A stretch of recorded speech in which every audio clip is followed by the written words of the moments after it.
Hi, I'm Doug Wylie with the SANS Institute, and I'm pleased to be joined by Ted Gary, Senior Product Marketing Manager for Tenable. We've been talking a lot about IT-OT convergence and many of the challenges that customers face today.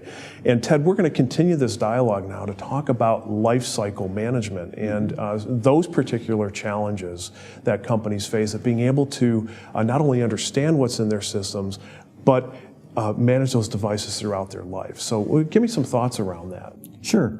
I want to focus on the assessment remediation part of the process. So once you know everything you have and you looked and found all the vulnerabilities, typically you have lots of vulnerabilities, more than you can deal with and probably more than you need to deal with. So the first thing you have to do is prioritize those. And I would put them into three categories. The first would be the most critical vulnerabilities, the ones that you may need to do something about before the next maintenance window. You may need to put some compensating controls in place.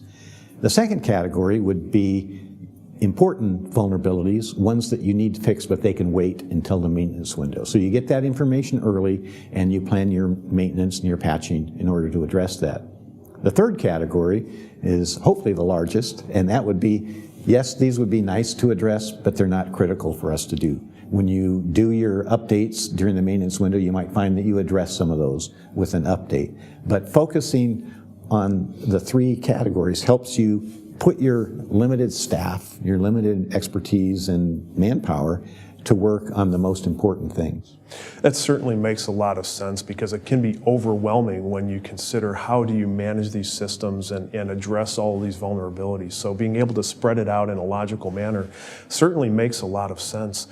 For companies with individuals that are safeguarding these systems, as they go through that prioritization process, what type of information are they looking for that is going to be useful for them?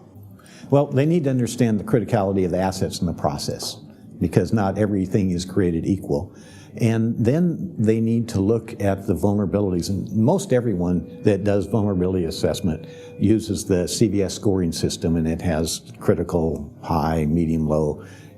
And oftentimes you'll find out that there are more critical vulnerabilities than you can address. So you need to kind of look underneath the covers a little bit at the vectors, the components of that CVSS score. And you might find that this is important because it's exploitable, because it doesn't require authentication into the device in order to exploit it, things of that nature. And then another area is just threat intelligence. If you know that in your industry, bad actors are taking advantage of this, and then that's going to up the criticality as well. Mm-hmm. I like this perspective of taking a closer look at the CVSS score, knowing that just remote access, a device that can be accessed from the outside increases risk so dramatically. Just having that knowledge and building in some perimeter controls can go a long way at improving the security posture. Right. And there are benefits beyond security.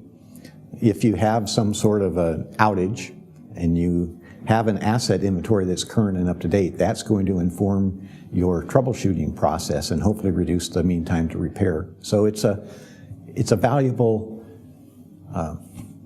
exercise for lots of people, not just the security folks. I like that one a lot because, it's quite easy to look at security investment as just a cost of doing business and forget the fact that there are many benefits that come that can streamline operations, increase efficiency and profitability.